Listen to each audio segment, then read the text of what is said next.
ng bayan, maasahan anumang panahon.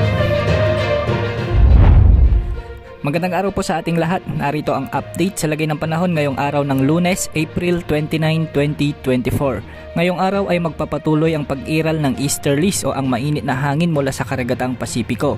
Ito ang magdadala ng maaliwalas, mainit o maalinsang panahon sa maraming lugar na minsan ay magdadala rin ng mga isolated ng mga pag-ulan o kaya ay mga thunderstorms. Para sa lagay ng panahon ngayong araw sa Luzon, asahan pa rin ang pag-iral ng maaliwalas na panahon sa malaking bahagi ng Luzon. Ngunit posible pa rin ang mga biglang pag-ulan pagsapit ng hapon at gabi dahil sa mga localized thunderstorms, partikular sa mga lalawigan ng Isabela, Nueva Vizcaya, Quirino, Benguet, Mountain Province, Pangasinan, Tarlac, Bulacan, ilang bahagi ng Cagayan, ilang bahagi ng La Union, Quezon Province, Camarines Norte, Albay, Camarines Sur at ilang bahagi ng Occidental Mindoro. Sa natitirang bahagi ng Luzon ay asahan naman ang bahagyang maulap na kalangitan dahil sa easterlies na may mga isolated rains lamang sa ibang lugar. Ngayong araw din sa Visayas at Palawan ay magiging maaliwalas at bahagyang maulap pa rin ang panahon, ngunit may mga inaasahan ding ilang mga pag-ulan dahil sa mga localized thunderstorms, ngunit mahihina at panandalian lamang ang mga ito, partikular sa probinsya ng Aklan, Negros Occidental, Romblon, Samar Provinces, Cebu Province, Bohol, Antique at Leyte Provinces. Sa natitirang bahagi naman ng Visayas ay asahan ang maliwalas na panahon dahil pa rin sa umiiral na easterlies. Maliwalas din ang panahon, ngunit may mga kalat-kalat na pag-ulan sa halos buong Mindanao. Apektado ng mga thunderstorms mamayang hapon o gabi ang Zamboanga Peninsula, Lanao Provinces, Surigao del Norte, Surigao del Sur. Sa ngayon ay banayad ang mga karagatan sa bansa at wala namang nakataas na gale warning sa alinmang karagatang sakop ng ating bansa, kaya malaya ang mga mangingisda at may sasakyang pandagat na pumalaot ngayong araw.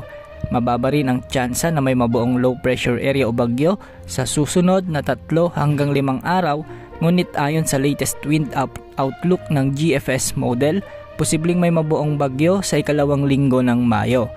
Dahil sa malayo at matagal pa naman ay marami pang pagbabago ang posibleng mangyari, kaya manatiling nakatutok sa ating mga balita ukol sa lagay ng ating panahon. Para sa heat index outlook naman natin, kahapon araw ng linggo ay pumalo sa napakataas na 53 degrees Celsius ang heat index sa may Apari, Cagayan. Nasa extreme danger level na ito o napakadelikado na nito para sa mga taong nasa labas ng bahay. Ngayong araw ng Lunes, posible namang pumalo ang pinakamataas na heat index sa 47 degrees Celsius sa may Dagupan City, Pangasinan. 46 degrees Celsius naman ang inaasahan sa Apari, Cagayan. Posible ring pumalo sa 45 degrees Celsius sa may Lawag City, Ilocos Norte, Bacnotan, La Union, Tuguegarao City, Cagayan at Baler, Aurora. Posible ring umabot sa 44 degrees Celsius sa may Sinait, Ilocos Sur, Kasiguran, Aurora, Calapan, Oriental Mindoro, San Jose Occidental Mindoro, Oberlan, Palawan at Dumangas, Iloilo. Papalo rin sa 43 degrees Celsius sa may Pasay City, Metro Manila, Batac City, Ilocos Norte, Bayumbong, Nueva Ecija, Tanawan, Batangas, Puerto Princesa City, Palawan, Virac, Catanduanes, Iloilo City, Iloilo, Giwan, Eastern Samar at Zamboanga City, Zamboanga del Sur.